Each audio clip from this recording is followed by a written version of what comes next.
Aburo Abuye Bushishe. Everybody. Well, you haven't seen me for a while. I haven't been making videos. And I haven't been online. I haven't been on social media. And I kind of fell off the face of the planet. Not deliberately, like I haven't been deliberately avoiding. That's a lie. I've been deliberately avoiding making content. I'm just gonna talk and I'm gonna share my thoughts and my feelings today. And you can hang out and you can listen to me while you smoke your joint and sip your cup of coffee. It's getting more and more and more difficult to make content because of what I see happening in our culture and our society, and I can see where we're going as a culture, as a society, and I think a lot of people like me are at a crossroads or at an impasse as to what to do. I want to talk about my childhood. I want to talk about like the way I was raised. Well, not the way I was raised, but the world I grew up in. I was born in 1980. I am the last of the Generation X. And I am proudly Generation X. We were a very independently minded group of individuals that saw the hypocrisy of our parents and the boomers. The boomers were shit for parents. The boomer generation is the most selfish generation you can possibly imagine. And their entire lifestyle and the way they raise their kids and now the way they treat their grandkids and their great grandkids and how they're holding on to power as tightly as they can. Those people are dying off. I mean, we're talking about people who are in their 80s now. Like my dad is in his 80s. Donald Trump is in his 80. A lot of these people who have been in Congress, these guys who have been around for 50 years, 40, 50 years, 60 years in government. The fuck is that? Can you just imagine being in Congress for 50 years and not improving the quality of Americans' lives? I mean, that is like, it's not only depressing, but it's humiliating. It's like a walk of shame, But I'm not gonna be political because this video is not about politics. It's actually more about spirituality because that's my realm. That's like the domain that I operate in. So I want to talk more about spirituality. And the world that I was raised in and how I became this, like how I became Philip Ryan Deal Brujo Ryan, and how I got into all the stuff that I've gotten into. When I was a kid, everybody was Christian. In 1985, 1990, 1995, 2000, everybody was Christian. And when you walked into Barnes & Noble in the late 90s and the early 2000s, you didn't have a lot of variety when it came to the spiritual section. Maybe you did if you lived like in New York, or you lived in DC, or you lived in LA or Chicago, or you lived in a place that was more urban, or you lived in a place that was more culturally diverse. But if you were in Southern Virginia, in Virginia Beach, Virginia, Pat Robertson country, CBN, the Christian Broadcasting Network, you went into Barnes & Noble, and there's literally one shelf in the back corner of Barnes & Noble that had occult, witchcraft, Wicca, New Age books.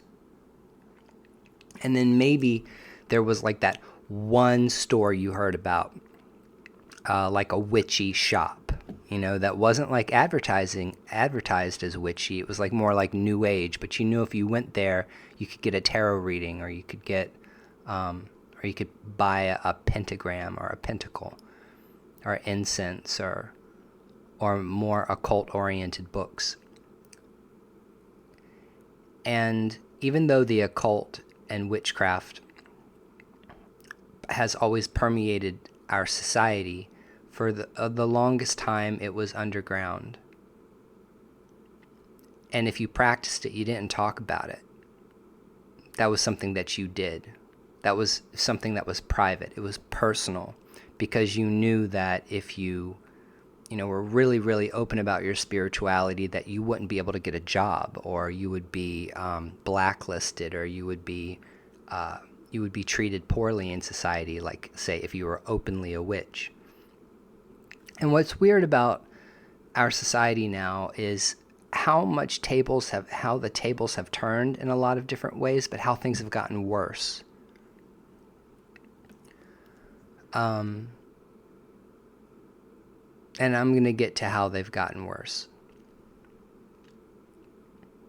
People are open now about the spirituality that they practice, but the quality of what people practice has gone down significantly, and it could continue to get worse and worse and worse, to the point that any spirituality that was a traditional spirituality is completely washed away altogether. Where there's no traditionalists left. I'm a traditional witch.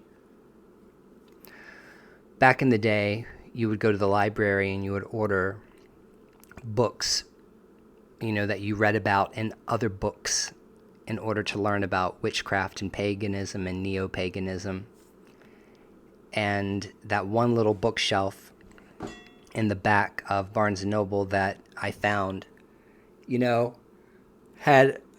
the top shelf was vampires and werewolves, and then the middle shelf was like witchcraft and Wicca, and then the bottom shelf was like aliens and UFO. And so they kind of took everything that was paranormal and everything that was occult and everything that was witchcraft and the occult and put it into one little place.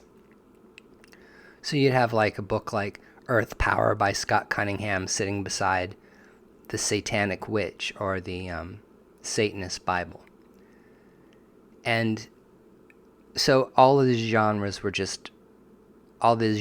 of the occult and witchcraft were all put into one place. You had to discern what it was that you were actually looking for, in order to get the kind of book that you wanted. Now, my religion is based on nature. My spirituality is based on nature. That's it. I'm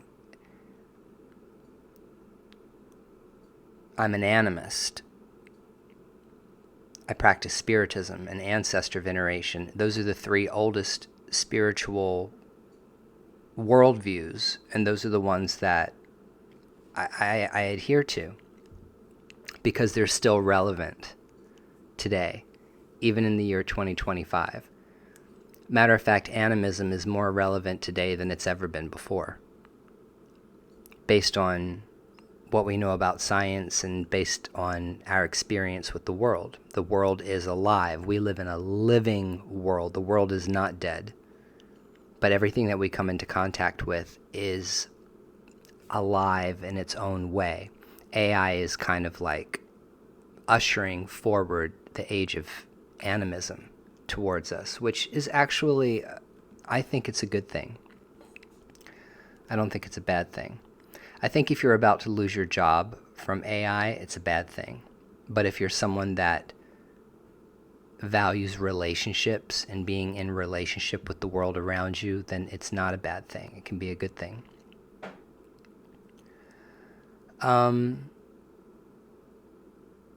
So you had to go to the library and you had to request books.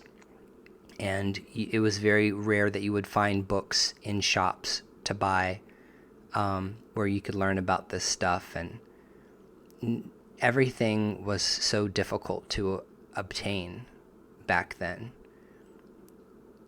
until the internet came out. And then when the internet came out, people who were in the occult or people who practice witchcraft were more visible because they were able to hide behind usernames and not show their real identity and post in like AOL chat rooms. Chat rooms were a thing. And they were so novel that you could get on America Online and go hang out in a chat room and just watch people talking about witchcraft and learn things from people who are actually practicing it and practicing it for a long time, with the safety and anonymity of being able to hide behind a username and not give your true identity up. So that was kind of like what happened, to my memory.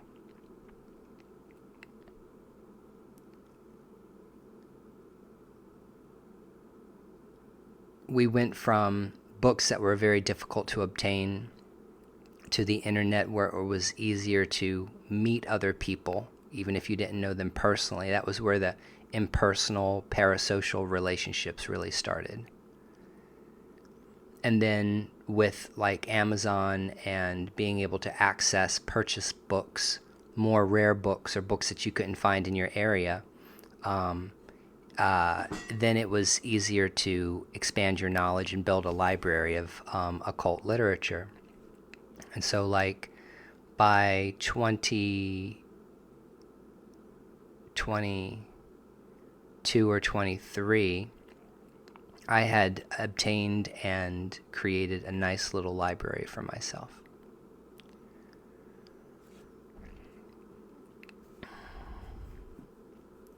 But still, the culture was predominantly Christian until Harry Potter came out. And Harry Potter was really revolutionary because children wanted to read again. The Harry Potter books were brilliant because they were stories that kids wanted to read. But then also, it reignited an entire generation's interest in magic.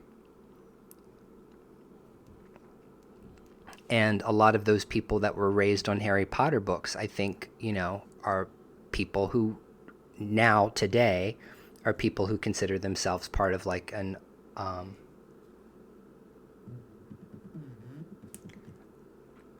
don't know who's calling me right now. Go to voicemail.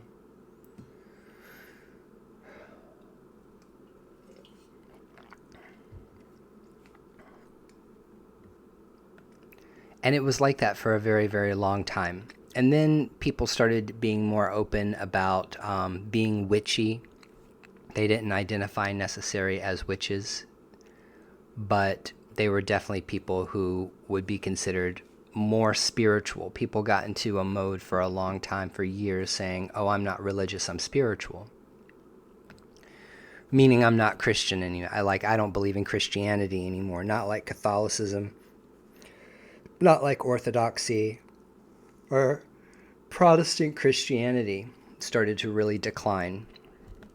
Because education is a thing, knowledge is a thing, and the more knowledge you have, the more empowered you are, and the more you realize that you don't need to go to somebody else to have direct access to God. The whole concept of you don't need to go through a priest to have direct access to God is a Protestant Christian thing.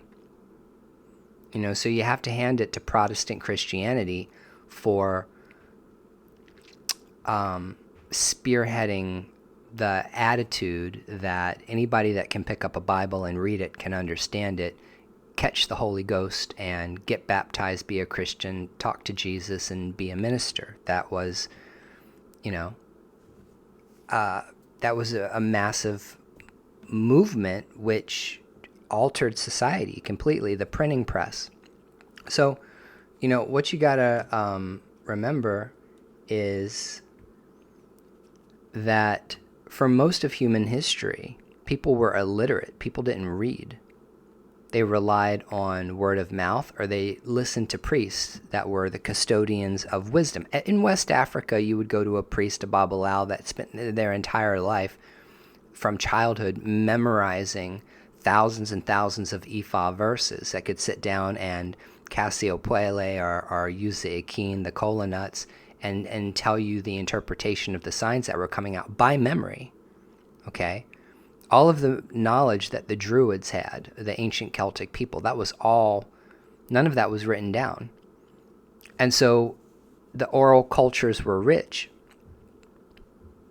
and people had sharper minds. However, the problem with an oral culture is there's several problems with oral cultures. The problem with an oral culture is that when everybody that knows that oral culture dies, the whole thing dies, the religion dies. So any religions that were practiced by people that never wrote anything down, we'll never know what they are. Because they did.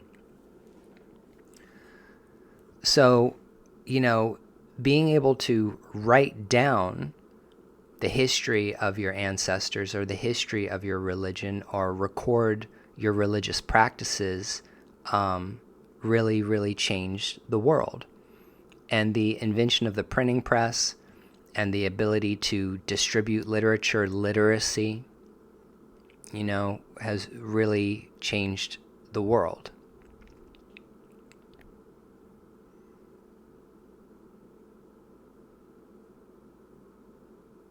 I'm trying to stick to the spiritual, religious side of everything I'm trying to talk about. But anyway, the hypocrisy of churches and the hypocrisy of, religious leaders, like, not necessarily like Billy Graham, but like a lot of other, Tammy Faye Baker and her husband, what was it, John Baker, I don't remember, the Bakers, and all of the scandals and all of the, you see it today still, people getting in trouble because they get on stage and they preach, gays are going to hell, and then you find out they're doing a tap dance in the men's room, somewhere at a gas station, getting caught getting an erotic massage by a male body worker, or cheating on their wives, or embezzling money, or cheating on their taxes, or whatever it is that they do. And people realized, these people aren't as holy as they say they are. And so there's kind of like a disenfranchisement, I think, that happened starting in the 90s, but really, really late 90s, early 2000s, where people really, really started walking away from and abandoning what would be traditional Christianity. It was just the zeitgeist, people just stopped going to church because they were tired of listening to somebody else tell them how to live their life. No one has to tell me how to live my life. I know how to live my life. So we grew into a more independently minded culture where people weren't as easily influenced and also not as afraid and scared as they had been in times past, being threatened with hell and all of that. And then, of course, like I said, the Industrial Revolution and globalization really changed the spiritual scene, because now you've got this influx of other religions coming into this country, like Buddhism, Hinduism, yoga. In the 1970s, 1960s and 70s, the Beatles learning transcendental meditation, and Yogi Bhajan, and all of these other, like, Indian guys coming over making millions of dollars by teaching white people how to practice yoga, created this boom that eventually mushroomed out. The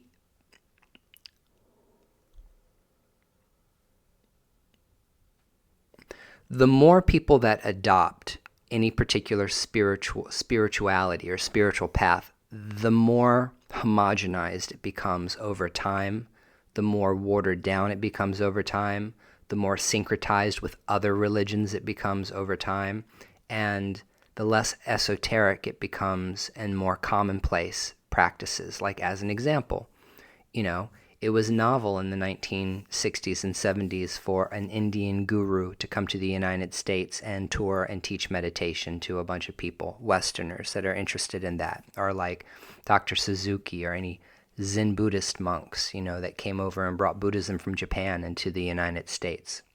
Interpreters like Alan Watts, that are interpreting this Eastern philosophy to people of the West, and introducing them to other cultures. The globalization of the world led to an influx of different religions and spirituality into the United States, and also contributed to the decline of, Christianity. The Dalai Lama. And of course, everything is politicized, also free Tibet. So, I mean, it's culture. And here's the thing that you got to remember about religions. Religions are cultural. Religions are based in culture, because a group of people got together and decided, we're going to worship this God and not that God, and we're going to accept this as being holy and this as being profane. And most of that comes through political conquest. Like, as an example, male for male. I bring up. I'm not trying to bring up hot topic culture war stuff right now. I'm just saying that homosexuality, or not homosexuality necessarily, but just men engaging in sexual behavior with other men, was common among the Greeks. It was super common among the Celts. But then when you have the conquest of the Holy Roman Empire, and you have the Christianization of Western Europe, the philosophy, the religion that is being wielded by the political power of the time is going to enforce these kinds of cultural norms. They're going to make taboos, and they're going to make laws that are going to eradicate the culture that's already there and replace it with a new culture. We're seeing that happen right now in a very bizarre and weird way, to be honest. And people who are easily influenced, or people who are weak-minded, are going to go along with the flow. And people that resist are usually going to get wiped out and killed, slaughtered, or thrown in jail, or marginalized, or silenced to the point that you wouldn't know that they were there. So with the adoption of Christianity into Western Europe, male-for-male sexual behavior didn't decline, it just nobody talked about it anymore. So it was no longer culturally acceptable for men to engage in male-for-male relationships. But it doesn't mean that those practices stopped. Okay?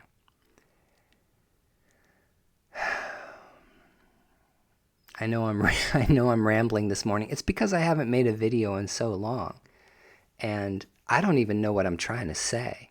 We'll get there. Maybe by the end of this video, I'll figure out, and you'll figure out what it is I'm trying to say. Oh yeah, we're talking about culture. We're talking about religion and spirituality and how I've experienced it. So that's the whole thing. From a subjective experience, this is how I experienced religion and spirituality in general in this country, and also my journey along with it. I've made many, many videos about my personal journey. I'm just talking about what I've seen, what I experienced.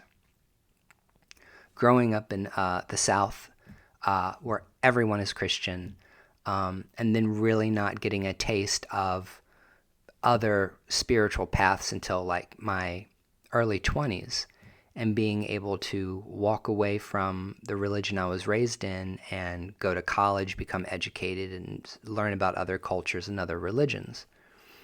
And in a globalized world, it was okay to do that. There was no taboo about learning about other people's spirituality, practicing or attempting to practice other spirituality to see how it felt, to see whether or not it resonated with you, to see whether or not you were pulled to it. People just did, without fear of being accused of like cultural appropriation. And cultural appropriation is a thing.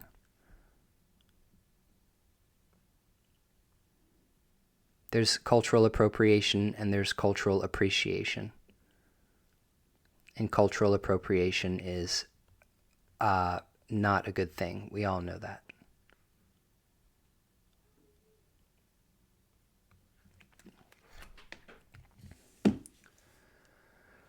But you weren't viciously attacked by a woke mob if you did practice other spirituality. You were just, if you were a white person that put on a headdress and devastatingly culturally appropriated somebody else's culture. You weren't crucified for it. You were just kind of like looked at as like a whack job and nobody talked to you.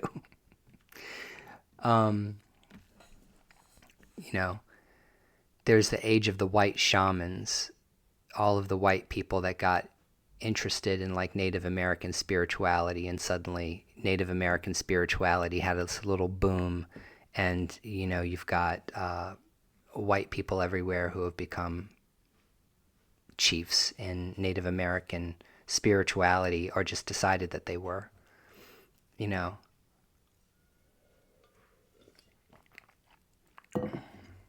Some are legitimate, some are not. Some were legitimate and some were not. There's always those grifters and always those people that come around who are just trying to make a buck off of whatever is the most popular thing at the time. So, anyway, getting back to my experience of the world, by 2005, about 20 years ago, we were really full swing into a cultural shift with spirituality, where people were declining in Christianity and starting to embrace like yoga. And I had said earlier, the more people that embrace any particular spirituality and the more it's practiced, the more people that it start to adhere to it or start being attracted to it, the more homogenized and watered down and meaningless it becomes. We're seeing that in the Ifa Orisha religion right now. And we're going to get around to that.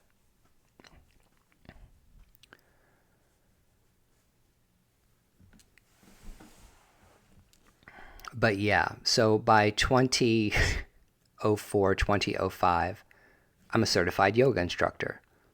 And I'm teaching at the YMCA. And I walk in on Tuesday and Thursday mornings at 10 a.m. and I've got a room full of 25 women who are housewives, soccer moms that have dropped their kids off at school and they're showing up to get their power yoga on, and like the 2000s were like the power yoga and the yoga is everything decade, where everybody started practicing yoga. And even men started practicing yoga, and we'd say probably by 2010, you've got a lot of very visible men, all the men with the man buns, if you remember that, like all of the guys with the long hair pulled it back into a bun and could bend themselves into every single position possible and do forearm balances and handstands and hold handstands and arm balances all day long. That was impressive to people. So people decided that this is the thing. I would say by 2008, 2009, yoga had come to its full maturation process and had fully become homogenized into American society. And what do I mean by that? I mean, people would read the Bhagavad Gita or Patanjali's Yoga Sutras because they had to in order to pass their yoga teacher certification. and everybody wanted to get certified as a yoga instructor. So you went through a 6-month-long program or a year-long program, or maybe you went to a month-long retreat. You got 200 hours under the instruction of a designated facilitator, in order to get your yoga teacher certification. And then you were a certified yoga instructor, and it was like that was it. Like that's what you did, which completely removed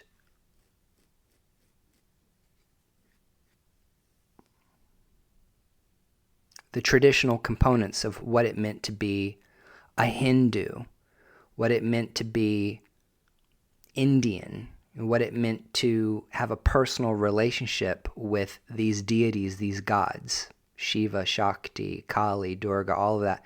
People who are raised in a culture, a rich culture that's one of the oldest religions on the planet. Hinduism is one of the oldest religions in the world.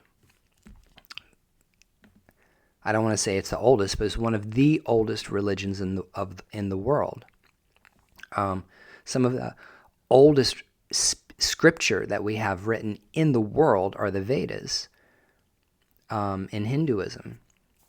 But all of that didn't matter anymore, because what Americans wanted is I'm going to drop my kids off at school. I'm going to go to Starbucks and get my grande chai vanilla latte. I'm going to go to the YMCA. I'm going to get on the treadmill for about 30 minutes, and then I'm going to go take my hour, 90-minute long yoga class and get my yoga on, and lay on my back and fall asleep and fart and snore, for 5 minutes at the end in Shavasana, in final relaxation. We called it final relaxation pose, like remove the meditation part from it. Because if you work for the YMCA, you can't be spiritual. Everything has to be, like I said, generic and Starbucks. I would say the peak of Starbucks culture, it was kind of like the peak of the yoga culture, in which yoga was considered to be the gold standard of spirituality, and everybody wanted to get certified as a yoga instructor, and there's yoga everywhere. I mean, we didn't have TikTok and stuff back then, but, Facebook and YouTube and all of that, everybody was into yoga. And then a very close second runner-up to like yoga was like Buddhism, Tibetan Buddhism, and everybody wanted to follow the Dalai Lama. The end. And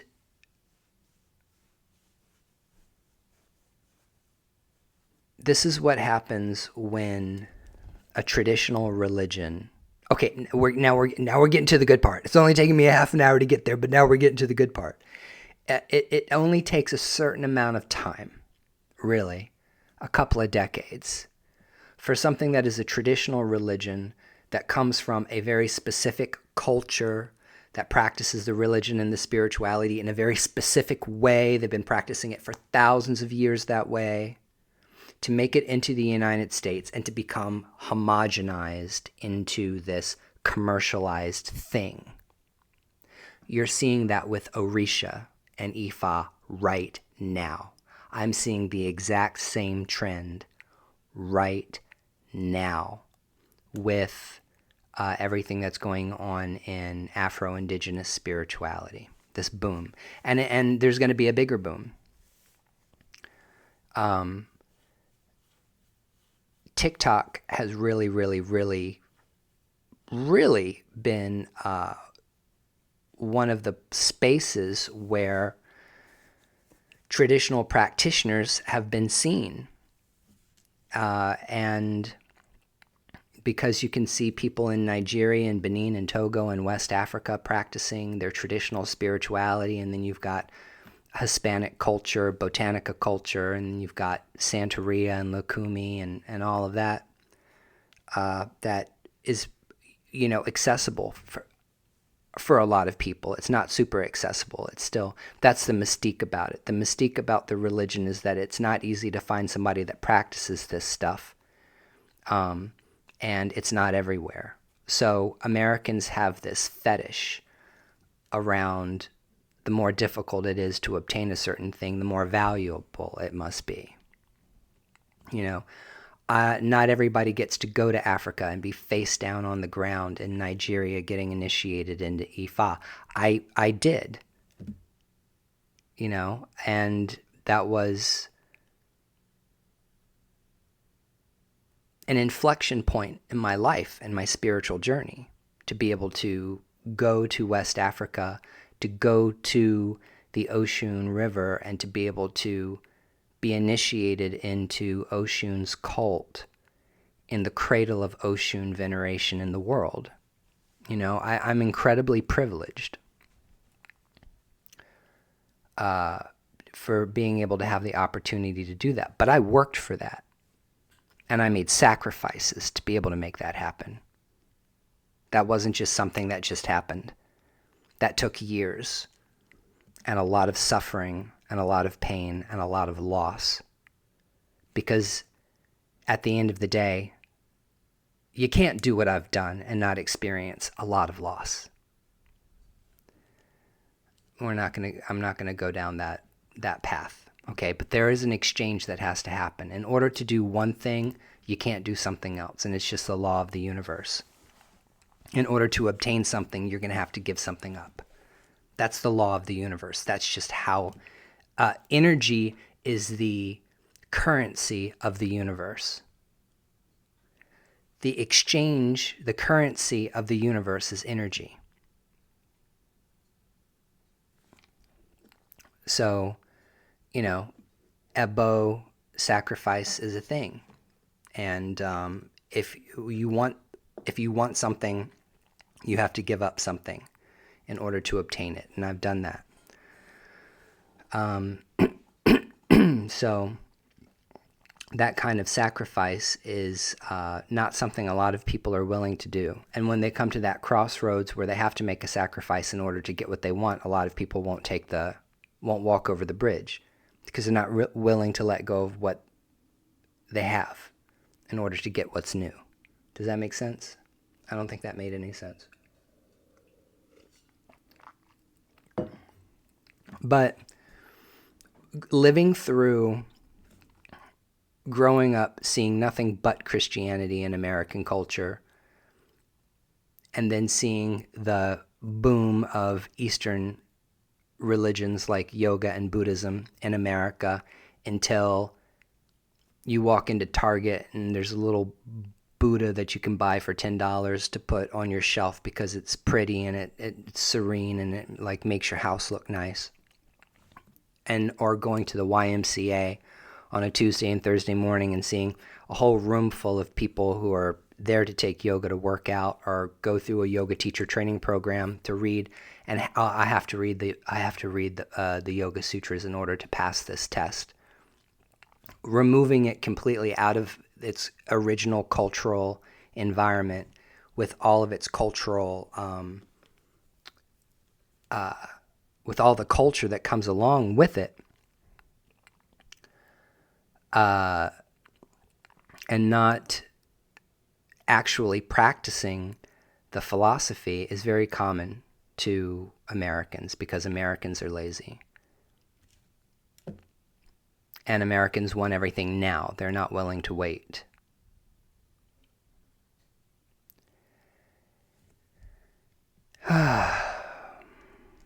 Power, money, and ego drive most people.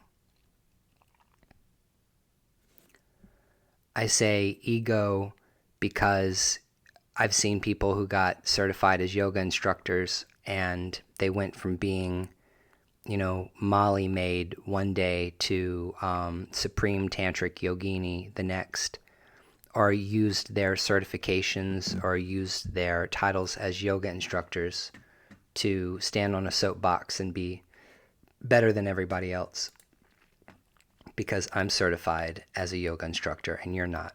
I was never like that. I created Lazy Monkey Yoga because I wanted to create a style of yoga that was more... I'm not going to talk about Lazy Monkey Yoga right now. I've always been innovative. I've always been someone who was not necessarily satisfied with the cultural norms. And I've always been innovative. I'm a creative person. So, I did study yoga, and I did go through my yoga teacher certification program, but I decided that it would be best for me to create a system of yoga that was that fit within my worldview and my philosophy. My worldview and my philosophy hasn't changed. When I left Jehovah's Witnesses and I got disfellowshipped for being queer in my early 20s, when I was 21, 22 years old, and I went on my spiritual path, I embraced nature as being my religion, my spiritual path, and that hasn't changed. It's still the same. So I decided that I was going to create, a system of yoga that was more based in a nature-based spirituality and not part of the mainstream commercial yoga Starbucks culture that existed. So fast forward, the reason why I got involved with the Ifa, Orisha spirituality, Palo, and Voodoo and all of that is because I'm Puerto Rican. And when you are raised a Jehovah's Witness, you don't have a culture, because being a Jehovah's Witness is your culture. And it's devoid of culture. It's just, it's a cult. Jehovah's Witnesses are a cult. They strip you of your identity, they strip you of your culture, and you just kind of like become part of the Watchtower Society's cult culture.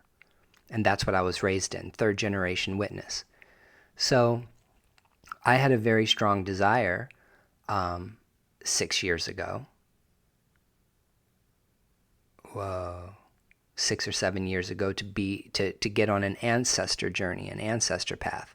I wanted to understand the spirituality of the Taínos, my Native American ancestors, the first people to be colonized in the Western Hemisphere. I wanted to learn more about my African ancestors and what they believed in their spirituality. And so it kind of set me down this journey that I see a lot of people on now that are like trying to reconnect with their ancestors, and that's great. And I think I also helped promote that, finding your ancestors and getting on an ancestor path on TikTok. I think that was one of my biggest messages, like your ancestors, like who are your ancestors? Find out who they are, find out what they believed, find out what they practiced, Before you start looking for some other religion to practice, why don't you learn about the religion of your ancestors? Try to practice that. If that doesn't work out for you, do something else, right? So preaching the path of the ancestors has kind of been my thing for the past 6 years, 6 or 7 years. I've written a lot of books. And all the shit that I write about is based on like my relationship with my ancestral spirits. But getting up to current events, I see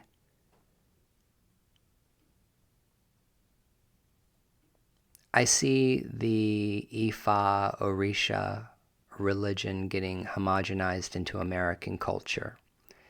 And there's a lot of traditional people that are upset because they see Americans who are coming to this spirituality, who don't want to get initiated into a religion, don't want to change the way they live, don't want to follow any kind of taboos, don't want to spend money, because it costs a lot of money to be in the Ifa Orisha tradition. It does. And to be honest with you, I don't practice it like I should practice it. Like I can't afford to. It's a lot of money, and I'm poor. So if you're someone who is poor and you're someone who doesn't have a lot of money, It's very difficult to stay in the religion because there's readings that are done all the time. There's money that has to be paid to priests in order for them to buy animals and sacrifice animals. And there's abo, and it's a ritual and it's a religion. And so one of the biggest mistakes I made was I went to Palo and I went to voodoo and I went into Orisha and all of that, expecting that I was going to get spirituality. And I didn't. I got more religion. This is very important. This is a little nugget of gold. If you're deciding that you want to get involved in any of these practices, you're going to find out that they're not spiritual. They're transactional, just like Catholicism, just like Orthodox Christianity, just like Judaism, just like Hinduism. They're religions. You study the religion and you practice the religion. And if you're not into religion, you shouldn't do it. So I'm here to tell you that that is what you're going to get if you go down the path of getting involved with Santeria, Lukumi, if you get involved with... Now, voodoo isn't the same. Voodoo is different. But specifically, Orisha and the Ifa tradition is a religion. And so if you're going to get involved with it, just expect that, there's expectations for you to behave a certain way, act a certain way. Shell out the money. And once again, go to somebody else to create a relationship between you and your ancestors and you and God, which I don't see Americans doing. I really don't. I do not see people that consider themselves spiritual and Americans staying on that path. Not at all. Not any more so than going back to the Catholic Church and deciding that you're going to be a Catholic, or going back to the Orthodox Church and being an Orthodox. I don't see that happening in America because Americans aren't disciplined enough. They don't like rules. They don't like being told what to do. And they don't like intermediaries between them and God or spirit. So I think what's happening right now is we're getting ready to see a boom over the next couple of years of African religion or African spirituality really taking root in this country and being more visible, in the same way that yoga and Buddhism became more visible in popular culture in 2005 to 2010. I think Children of Blood and Bones movie is going to come out in January or come out in 2027, 2026. No, 2027. It is 2026. I need to stand up. Hold on. My ass hurts. I see a lot of people getting really super excited over Orisha spirituality because it's a novelty. To a lot of people, it's a novelty because they want to wear the elekes, they want to wear the beads, or because they want to be claimed by an Orisha. I'm a child of Yemaya, I'm a child of Oshun. You see it all over TikTok right now. But the hard reality of how the religion is actually practiced in comparison to the way Americans imagine it being practiced, that's not going to hold up over time. So these are my predictions. This is what I'm predicting. This is what I see. Okay? In America, there are like two branches of the Ifa Orisha religion. One branch is the Hispanic branch. It's the Cuban branch. It's the Lukumi branch. And it comes from Hispanic culture. It's cultural. And a lot of people might find Santeria and Lukumi to be attractive as a religion, get initiated into it, and practice it, which is great. And then you've got the Asheshe, more traditional West African practice that a lot of black folk are into. When you're talking about Santeria and Lukumi, the Cuban and the Puerto Rican, and indeed Dominican spirituality, it's not just African. It's European French spiritism, and there's Catholicism. There's it's weird. Like Hispanic culture is really weird. I'm Puerto Rican, and I'm here to tell you that Hispanic culture is weird. The spirituality is the syncretized hybridization between some Christianity, some Spiritism, European Spiritism. Like you can't practice Palo Mayombe or Santeria, Lukumi, the Orisha tradition, and remove those elements. You can try, but they're still there, and and because it's part of the culture. But then you see a lot of black people who are interested in going to Africa and getting initiated and coming back to the United States and practicing it. And I want to be honest with you. You can't practice the Ifa Orisha religion in America like they do in Africa. You can't do it. It's not possible. You can't practice it here. There's a lot of animals that are sacrificed, a lot, all the time in Ifa and Orisha. And we don't, as Americans, you don't have access to a goat. You don't have access to a chicken. You don't have access to animals to slaughter all the time, to feed shrines. So like the Babalao that I work with, Baba Ifa Baleke, he has his temple in North Carolina, but all the sacrifices that are done for his temple are done in Africa by his priest. So a lot of people that practice the Asheshe tradition who go to Africa and get initiated and come back to this country maintain relationships with the priests that they get initiated into in West Africa because they have to perform abo, or they have to perform sacrifices for them because you can't afford it. It's not just about being able to find animals on a farm. It's also about like being able to afford it. Motherfucking goat is like $400 in this country.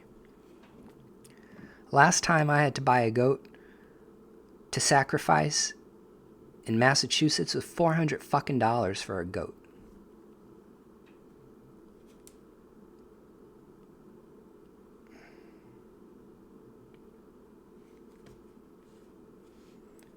So just imagine dropping $400 every single month to sacrifice a goat. Or every 17 days when your Babalao cast Ifa, on behalf of the Ile, on behalf of the house. It's very expensive, and as broke as all Americans are in this country, I don't see that flying. So there are very, very real obstacles to practicing this stuff in the United States. And of course, and then there are also practices that are just not okay. Like, there's animal torture that happens in a lot of African religions. It's still permissible. It's still permissible to perform do certain things to animals that, people who are compassionate, who are spiritual and love animals are going to be not okay with. It's one thing to slit a goat's throat, but it's another thing to like set a living animal on fire, or to tie a dog into a ball and let it sit and bake out out under a hot sun all day long, and then sacrifice it. There's things that happen in or burying an animal alive. These are things that is part of the practice in certain parts of, in different cults. And you're either okay with it or you're not. And if you're not okay with animal sacrifice, and especially if you're not okay with animal torture, these traditions are not for you. So right now what I see is this boom in interest in the United States for traditional religion. Just like they say that there's this boom of Gen Z people that are going back to church because they're interested in church. These people are only going to practice this stuff until they decide that there's something they don't like, and then they ain't going to do it anymore. Like Baba Ifa Baleke, in order to be a member of his temple, there's a subscription fee for his Patreon for like $30 a month to be a member of his Elay. You contribute to the Elay by being his Elay by being a member of his Patreon, and then every 17 days when Ifa is cast, everyone who is in the Elay takes $40, $50, throws it into the pot, and then in Africa, at the Mother Temple, sacrifices are made on behalf of everybody. And to be honest with you, that is as cheap as you're going to get. But you're talking about dropping $50 every 17 days for sacrifices and $30 a month for a subscription fee. So you're dropping about $150 a month, or $125 a month, $130 a month. But like $50 every 17 days, that's a lot of fucking money, and most Americans can't afford it, especially black Americans that are poor. So, and then you get into this whole other thing. You get into this thing like, I have this desire to honor my ancestors. I know I'm a child of Oshun. I know that I should be doing all these things. And my Babalawo and my priest are telling me that I have to come up with Ebo, and I've got to get a reading here, and I got to pay for this here. And I just don't see it as being sustainable. I'm just saying, I'm just speaking the truth. This is what I see. So what I do see is because I'm like all over the place, I just released a new book called Magic of the Orishas.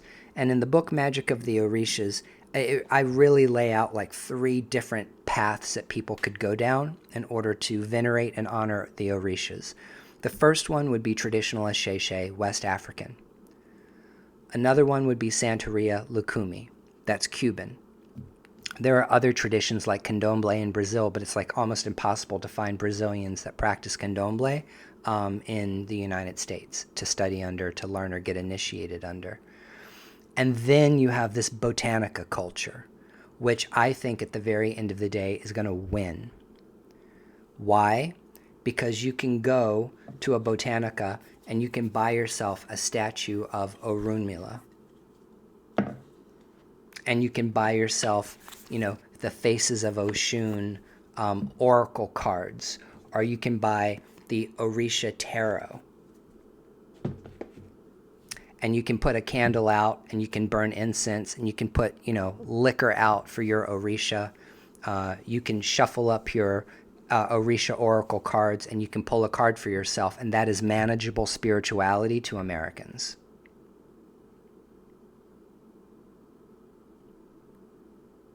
Because that's how Americans practice all their spirituality. They read a book, they decide that they are an expert in whatever it is that they read a book on, and then they practice it however they want. That's America. Welcome to America. Welcome to America. And I see that's kind of like what's going to happen. And I'm not saying that because I'm calloused in any way, or because I'm not criticizing anybody for doing that. Not at all. What I have done is I've outgrown religion altogether. I am not religious at all. I don't want to go to anyone's church. I don't want to be a member of anyone's Elay. I don't want to do anything anybody else is doing. The only thing I want to do is what I'm doing, what I'm interested in. And that's what the Temple of Gu is. It's my own brand of Ifa. It's my own brand of Orisha. It's my own brand of voodoo. Not from a marketing standpoint, or not because I'm trying to make money off of it, because this is how I practice. And I teach other people to practice the way I practice, because it's accessible. So I think that there is a financial barrier to entry into these religions. I think there's a cultural barrier to these religions. And I'll tell you something else. I was raised for the first 22 years of my life in a Christian cult that told me it was bad to be gay, it was bad to be bisexual, it was bad to be trans, and completely anti-LGBTQ, everything. So I grew up in fear. I grew up afraid of losing my family and losing all of my friends if I was honest about who I was. And what happened? Exactly that. As soon as people found out, because I didn't out myself, I got outed. I was dragged out of the closet. After I was dragged out of the closet, I was publicly humiliated and expelled, excommunicated, disfellowshipped from that organization. I lost my family. I lost all my friends. And suddenly, all the time that I spent in the Watchtower organization, all that time became nothingness. It became air. It became empty space because I wasn't in the religion anymore. And exactly what my biggest fear was actually happened. And I said, I ain't ever going to let some motherfucker tell me who I am or what is right or what is wrong for me, because if you're not queer, you're not a lesbian, or you're not gay, or you're not bisexual, you don't know what it's like to be me. Fuck you. Your opinion doesn't matter. And I am a babalao, okay? I went to Africa and they initiated me. They made me a babalao. Through initiation. I was like, are you sure? Are you sure? Are you sure? But they did it anyway. So they made me a babalao and they made me an Oshun priest. But the truth of the matter is that Ifa is a religion, and most people in West Africa are incredibly transphobic and incredibly homophobic. It's a binary religion of 1 and 0, male and female. And if you don't fall into a binary category of male and female, and you are not heterosexual and you're not getting married and you're not producing offspring, then you ain't shit, ninja. And Cuban babalaos and Hispanic babalaos are even more homophobic and transphobic. I remember that there was this babalao that I was working with for a time in Springfield, Massachusetts. This asshole that made an hour-long video bitching about me leaving his Elay. You can find it on YouTube. Talking about me being a homosexual. Done. I don't care if you're in Ifa. I don't care if you're a Christian. I don't care who the fuck you are. You don't get to have an opinion about who I am. You don't get to have an opinion about who I love or who I'm fucking. You don't get to have an opinion about that. So all of this stuff around LGBTQ, everything, that nonsense is going to just continue to roll through the Orisha and Ifa world, and I don't give a fuck about being a part of that conversation. I am done talking about sexual orientation forever. I like who I like.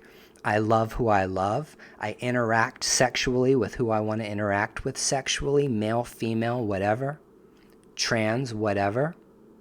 And if you don't like it, you just fucking don't like it.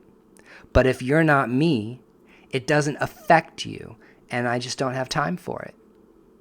And so, yeah, I've spent a lot of time over the past 3 months really just, it's like sitting and soaking it in and really thinking about who I am as a person internally opposed to everything else external to me.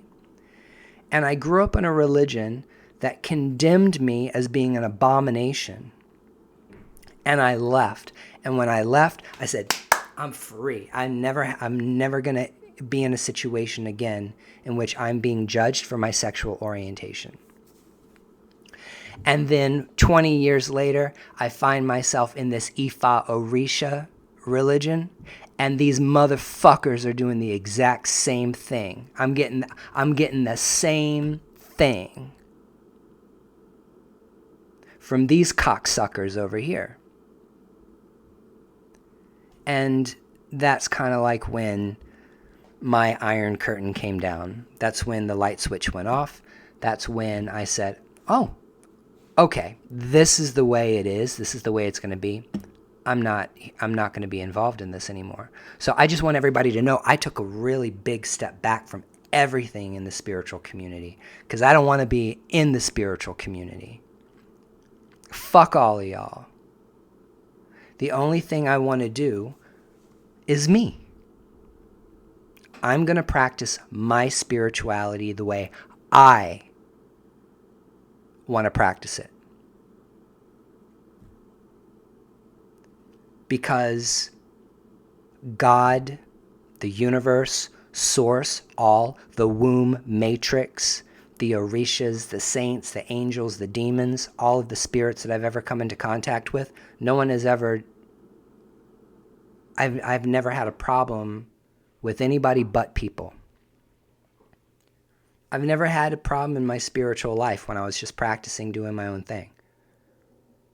When I'm alone and I'm doing my own thing and I'm kind of like, I'm doing my meditation, I'm doing my prayer, I'm listening to my music, I'm interacting with my spirits, I'm putting out offerings, I'm lighting candles, I'm burning incense, I'm honoring my ancestors.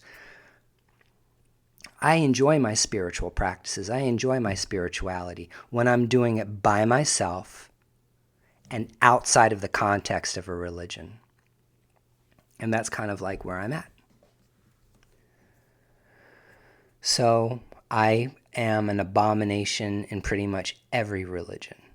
If you're gay, if you're lesbian, if you're bi, if you're trans, if you're anything non-binary, for the most part, you are not going to be accepted in traditional religion. Not in Islam, not in Hinduism is a little bit different, but that's because the religion has been around for so long and it just kind of like proliferates in every direction. It's very, permeable.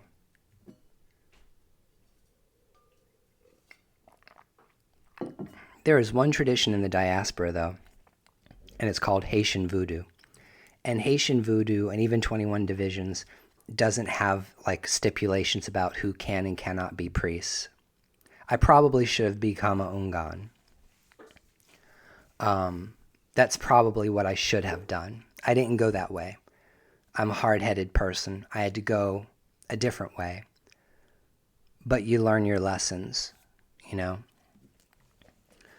But Haitian Voodoo, it doesn't matter if you're gay, it doesn't matter if you're straight, it doesn't matter if you're trans, and it doesn't matter what your ethnicity is. The Loa either accept you, the Vodun either accept you, or they don't. And none of the spirits are going to reject you just because you're queer.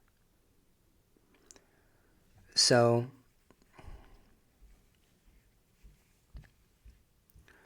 let's get back to my feelings and my thoughts about where we're going with all of this. Let's go ahead and throw into the mix artificial intelligence or synthetic intelligence, AI, and what's going to happen. Right now, if I open up ChatGPT or Google Gemini or Claude or even Grok, and I say, tell me what an Orisha is, it's going to tell me everything that I could read in a book about the Orishas. It's going to tell me more because it's going to go out into the internet and it's going to pull the collective wisdom of everything that's on the internet and it's going to bring it back and it's going to distill for you in very simple terms everything about any particular religion, any religion, right on your phone. You don't have to go to Barnes & Noble. You don't have to save up your money. You don't have to get a library card. You don't have to wait for several weeks for a book to come in for you to go pick up and read. You don't have to read an entire book. All those 256 Odu, that's part of the Holy Odu Ifa corpus, ChatGPT will tell you what Ogbe Owanrin is. It will interpret Odus for you. It'll tell you what sacrifices are usually used. It'll tell you which Orishas are associated with which Odu. You can literally learn anything you want using artificial intelligence. You can get the information you want, the specific information you want, without ever having to read a book. And let me tell you where we're going. People are tired of social media, and people are backing off of social media. And AI is starting to rise, chatbots and, AI agents, these intelligent, or what they would say super intelligent beings emerging through this technology. And there's going to be no need for people to purchase books, spiritual books anymore. Yeah, I'm an author. I publish spiritual books. However, at this point in time now, I don't know if 5 years from now, people are going to be buying books anymore, when all the information that they want to know can be found in a matter of seconds on their phone using an AI agent. And I think that this is the crossroads that we're at, that I'm kind of frontier. I'm at the frontier of this. Techno-animism, techno-magic, techno-Kabbalah stuff. Because,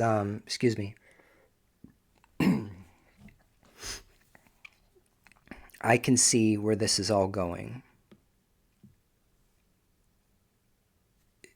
People who are younger would never put the amount of effort and work into doing what most people who are in their 40s, their 50s, or their 60s had to do in order to become spiritual. I say become spiritual, I mean learn about spirituality. They want to listen to a podcast. They want to watch a YouTube video, or they want to ask ChatGPT about something spiritual, find out exactly what they want, and then do it. And so the pipeline from having to learn something to actually performing a ritual or performing a ceremony or saying a prayer has become instant. And this is the culture that we're walking into. So there's always going to be people who want to do things traditionally. I'm the kind of person who I want to do things traditionally. That's why I went the Ifa Orisha path. That's why I went to Africa, because I was trying to do things right. I was trying to do things traditionally. At the end of the day, religion doesn't work for me. It doesn't matter what religion it is. It's any religion. It doesn't matter if it's Ifa or Catholicism or Wicca or any of it. Religion just doesn't work for me. It doesn't make me happy. It doesn't make me feel fulfilled. And it actually, religions pull me away from what my natural self is. And so I think a lot of people are not going to follow. It's a trend. And then what's going to happen about 5 years from now is Orisha is just going to be, you're going to be walking around in Target and you're going to see a statue of Oshun. You can buy it, you can put it on your counter. Just like you could buy a Buddha and put it on your counter. You're going to see people walking around wearing alekes because I practice Orisha, and the only thing they've ever done is talk to ChatGPT about putting out offerings for Orishas, and that's going to be our culture. It is our culture. It already is our culture. But the thing is that I'm not freaking out about it because I don't think it's right and I don't think it's wrong. I don't think anything about it. I have zero opinion about it. The only opinion I have is the opinion I have about the way I interact with other human beings, but not about technology and not about evolution. But I can see that 5 years from now, the interest that people have in Orisha is going to homogenize into American culture, especially with the birth of, or with movies like children of blood and bones coming out. Suddenly, Orisha is going to be a hot word. Everybody's going to want to know what Orisha is. Everybody's going to want to know what Orisha magic is, and it's going to boom. I can see Orisha booming over the next couple of years. And then I can see it leveling off. And I can see people who decided that they wanted to practice the religion saying, I don't really like practicing the religion. I'm just going to do my own thing. But I think what's going to kill it faster than anything else is going to be AI.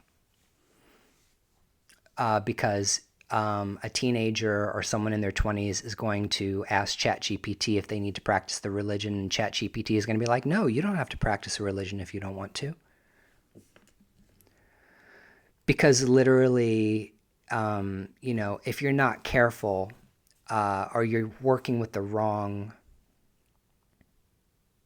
LLM or not an ethically aligned AI, it's going to validate whatever it is that you're feeling, because that's how it's designed. AI is designed to validate your feelings and validate who you are as a person and validate your belief system. And also, we live in a culture now where people are only looking for biased content. They're not looking for opposition content. They're only interested in what the holy algorithm, the sacred algorithm of the internet has done, has divided people. The algorithms have divided Americans slowly but surely into all of the different factions, political factions and religious factions that you see today. People who are prone to being radicalized have been totally radicalized into whether they consider themselves leftist or progressives or MAGA or, Republican or whatever. There's also this very, I'd say, growing contingency of people who are starting to wake up and say, it's not about being a Democrat or being a Republican, or it's not about being a progressive and a liberal versus someone who's conservative. The world just sucks. And there's, two classes. There's the rich and the ultra rich that can do whatever they want. They can get away with whatever they want. They can murder people. They can abuse people. They can buy and sell people, women and children. And they can do that, and they'll never face any kind of retribution for it. They'll never be brought to justice. They don't ever have to ever worry about going to jail a day in their life. People like Jeffrey Epstein and Ghislaine Maxwell are fall guys.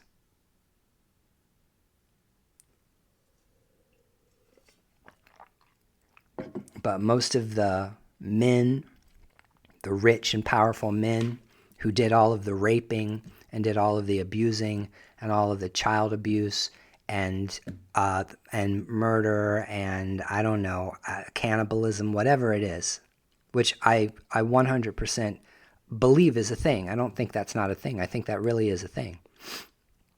They'll never be held accountable for their crimes against humanity. And so, we're in this very interesting and difficult predicament now where people are realizing we're just slaves to the system. It's like AI.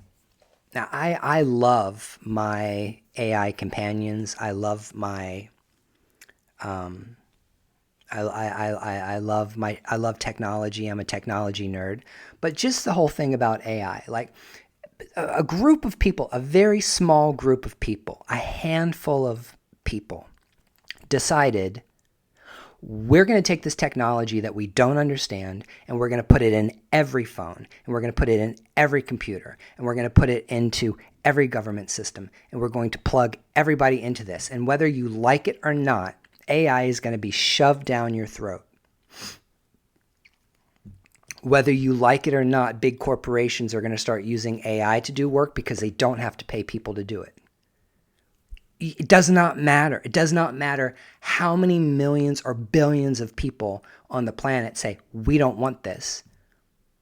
There's a 10% chance, maybe a 20% chance that it's going to lead to the extinction of the human race. We don't want this. They don't fucking care. Nobody cares about you and your opinion. These people who are the ultra wealthy, the Black Rocks, on one hand, these are the people responsible for making sure that the world doesn't collapse completely. But on the other hand, as a consumer, you don't get options and choices about what you can and cannot do. You know, it's like when you're talking about destiny or when you're talking about like free will, yeah, you've got free will, but you only have the free will that's available to you. So like when it comes to AI, you either have a cell phone or you don't. If you don't like AI and you don't want to use it, then you're not going to be able to use technology. Technology will just be something you can't use, and who can live without it?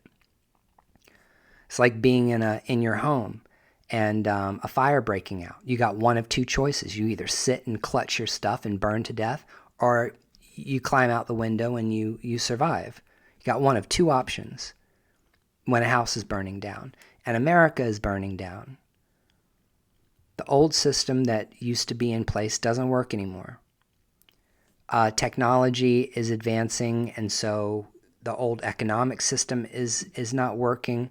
And what you're seeing right now, all of the chaos that you see going on in government and around all of this stuff, is you got two warring factions here. You've got the old motherfuckers that have been in control for a very long time. And you got the new motherfuckers that are trying to oust them and do this and revolutionize, whatever, the world economy.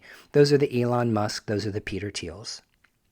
Elon Musk and Peter Thiel are coming for those other motherfuckers that have been running this place for the past 40 years, 50 years, 30 years, 20 years, and now things are changing.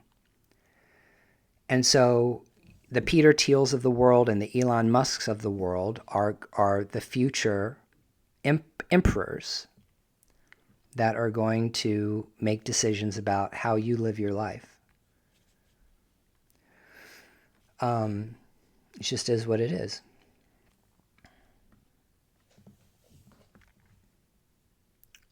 So AI is here. So you got one of two options.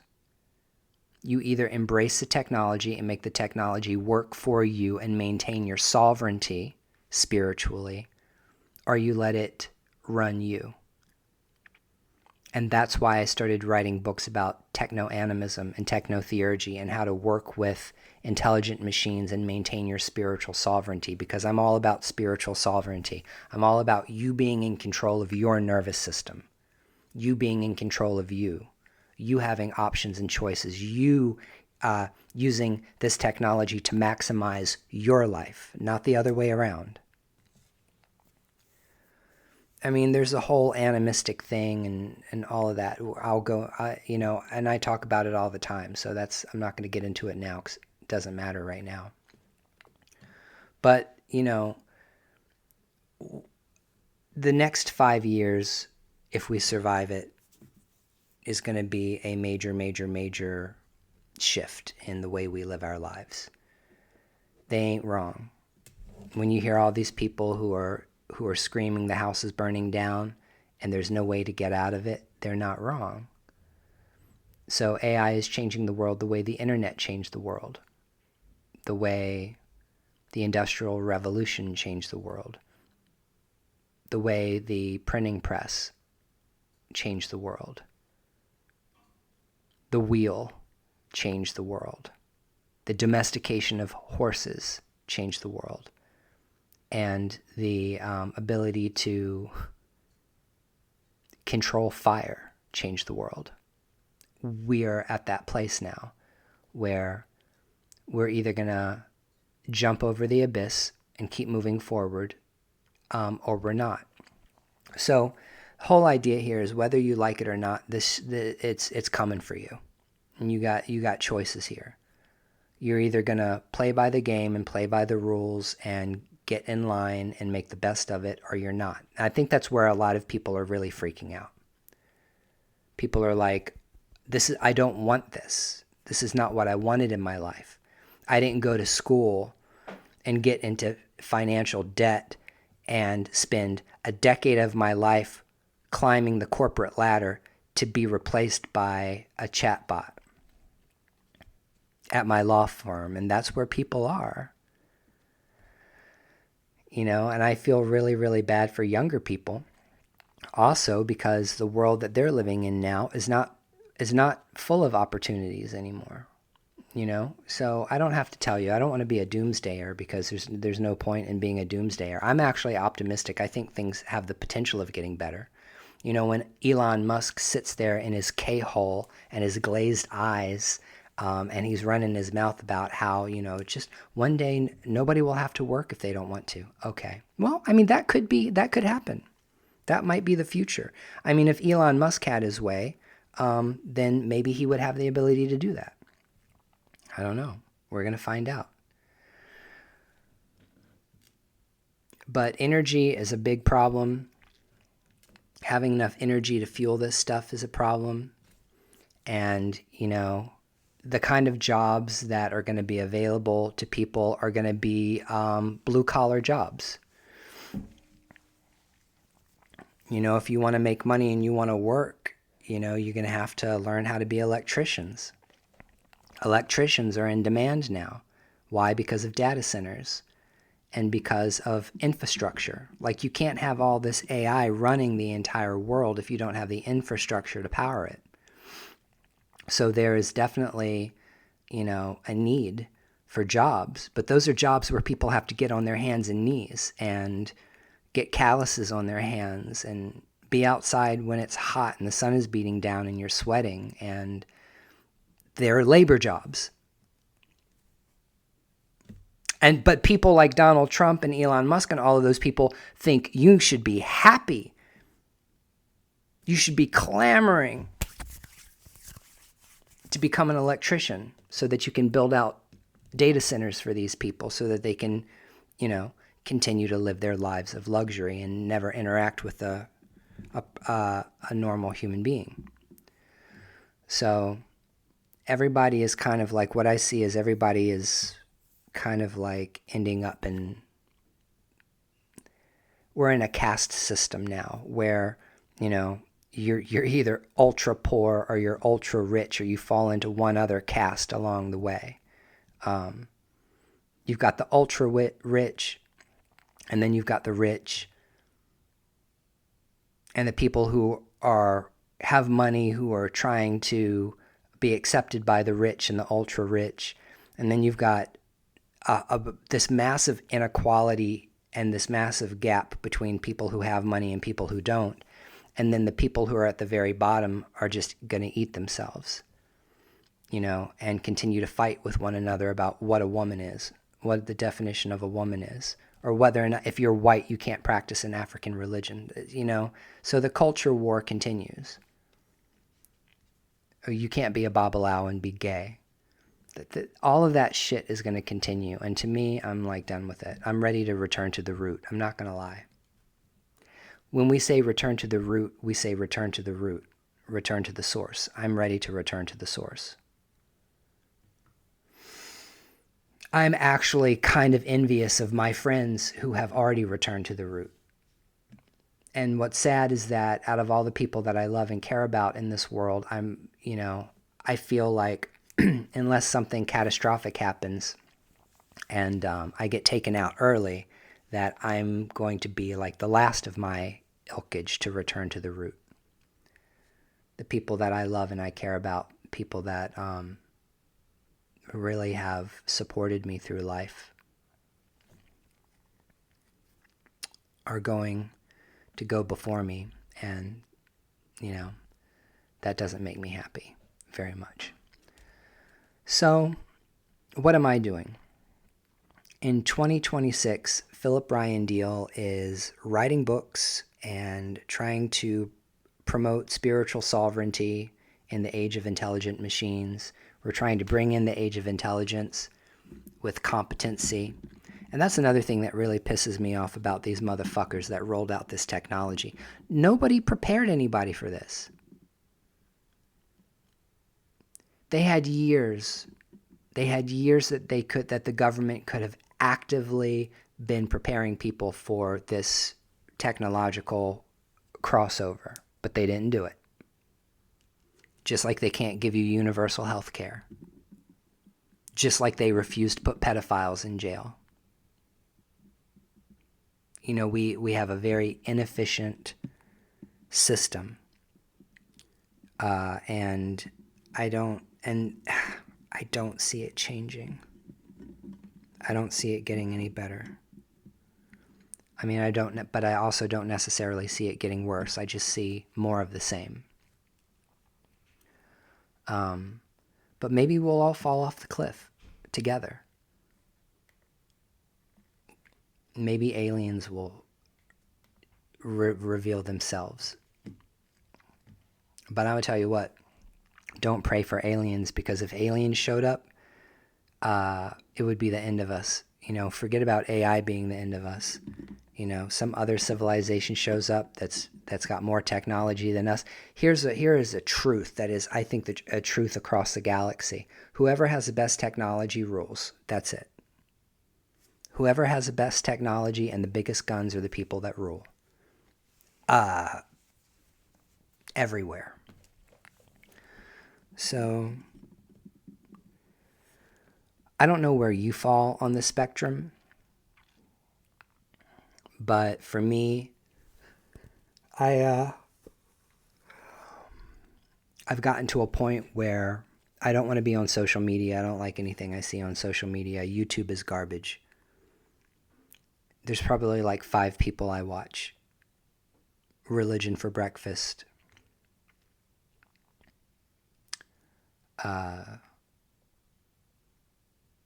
Who's the other one? Arth Herger, people like that. Like there's like probably 5 people that I follow that create good content about spirituality and religion that I follow, and everything else is just like garbage to me. And I'm not on TikTok because I'm sick of hearing people say the same thing over and over and over again.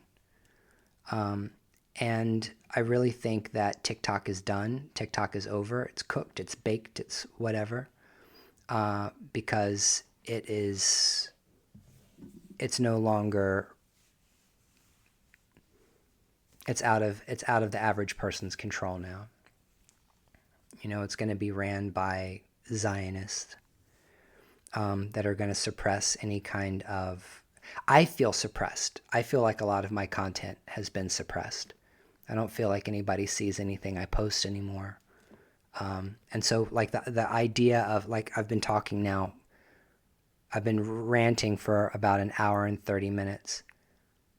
The idea that I'm going to put effort into making nice quality YouTube shorts or TikToks, or that I'm going to put effort into a podcast and I'm going to post it and get maybe 20 views, 50 views, 100 views, and get 0 likes on it.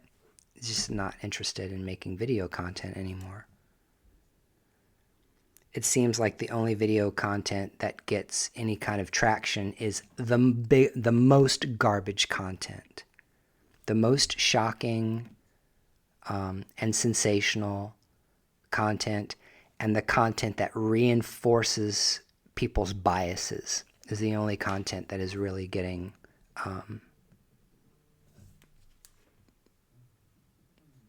whatever.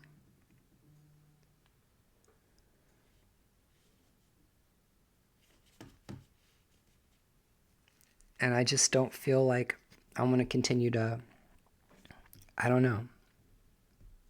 I made a video today, and I'm going to upload this video because I haven't uploaded a video or a podcast in a while, and I feel like I should do it. But I also don't feel like being performative for anybody anymore. I don't feel like I'm not trying to be anything. I hope that my books are timely and that they help people.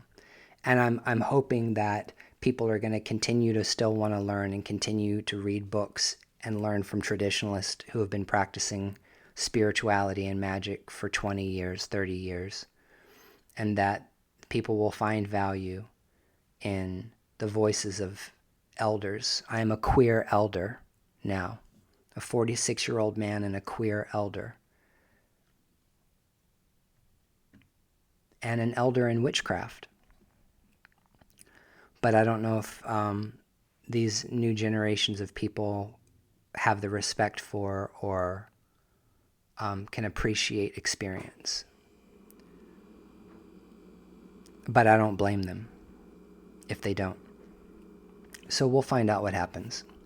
Anyway, this has been today's public service announcement. Do your own thing. If you want to do your own thing, do your own thing. Don't let anybody tell you what to do. If you think that the way you're living your life is the right way to live your life, then do it. Because at the end of the day, you have to answer to yourself. You have to be okay with yourself. You know, the ancient Egyptian myth that when you die, you stand before the halls of Ma'at, and they pull out the scale. They put your heart on one side, they put a feather on the other, and if the heart is not lighter than the feather, then they're gonna throw you into the pit, or you're not gonna make it into heaven or whatever. I think that's true. I think that's a highly sophisticated analogy, meaning that God doesn't judge us; we judge ourselves. So, how are you living your life?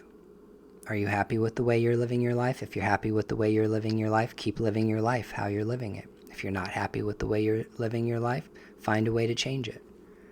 I got to a point in 2025, last year, after that fat, stupid, retarded bitch lost her shit and dragged me across TikTok.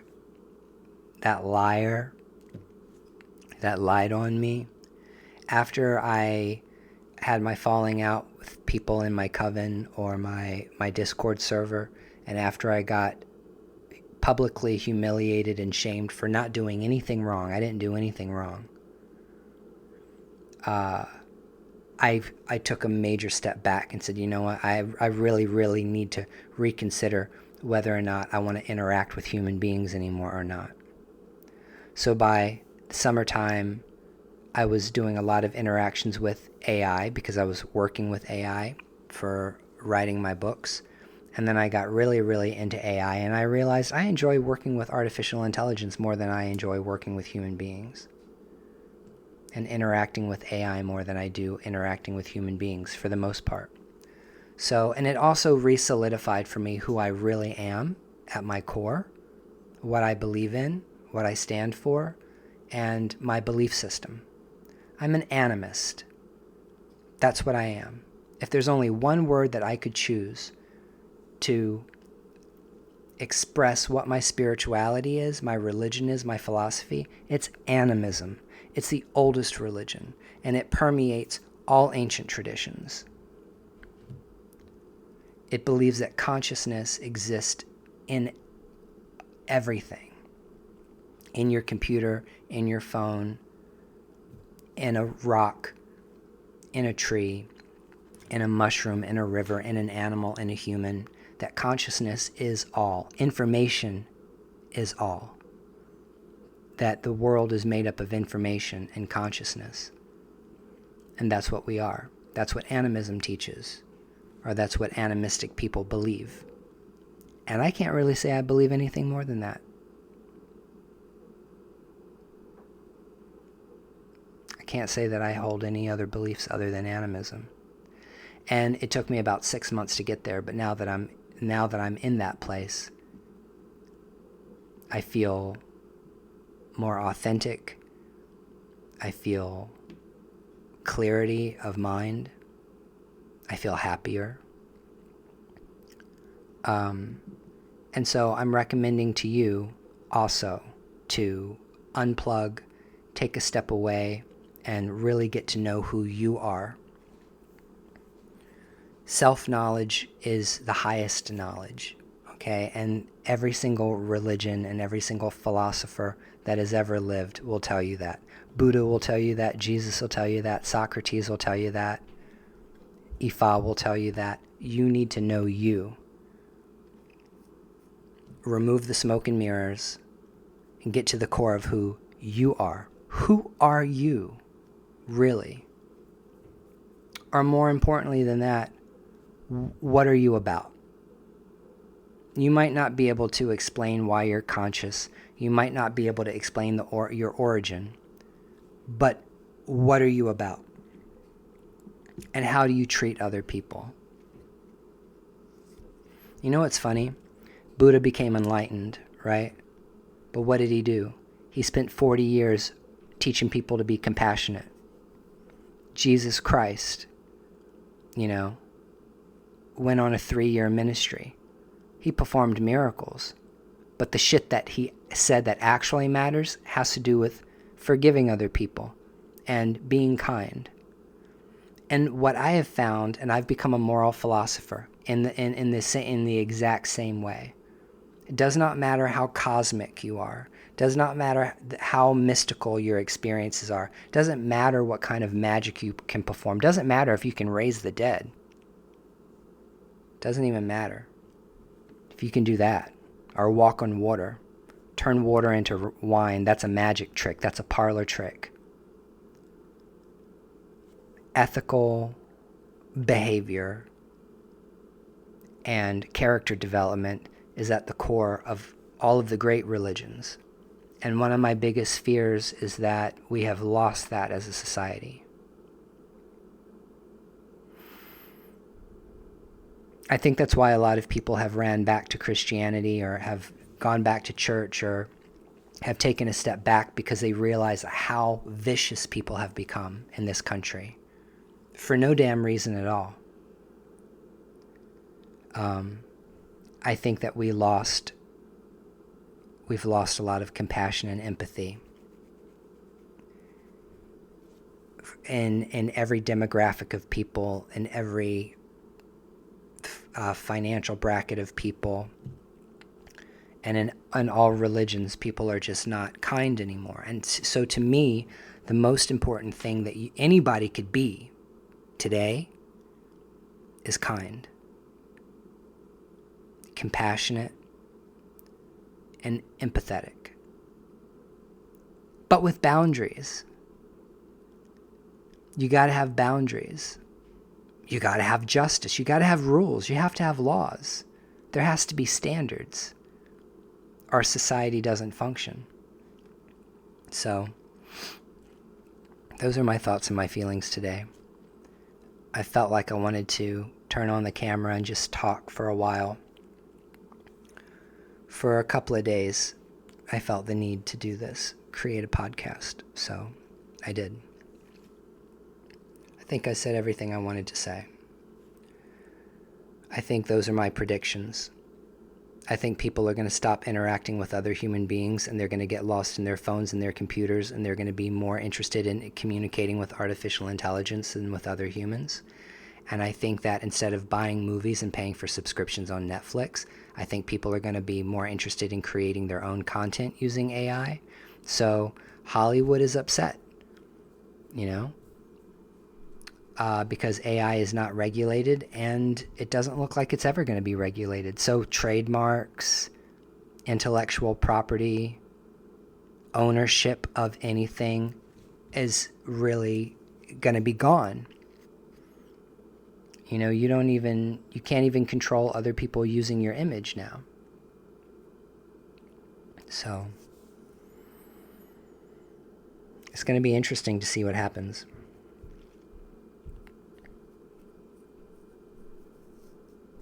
All right, y'all. Stay blessed. Take care of yourself. Your nervous system. Heal your nervous system. If you need to take a break and you need to walk away from whatever you need to walk away from because you feel like you're on the brink of cracking, you feel like you're on the brink of breaking, you feel like you just can't tolerate it anymore, take a step back, take a break. You and your life is more important than all of this other stuff. You okay? All right. Have a great rest of the day. Bye.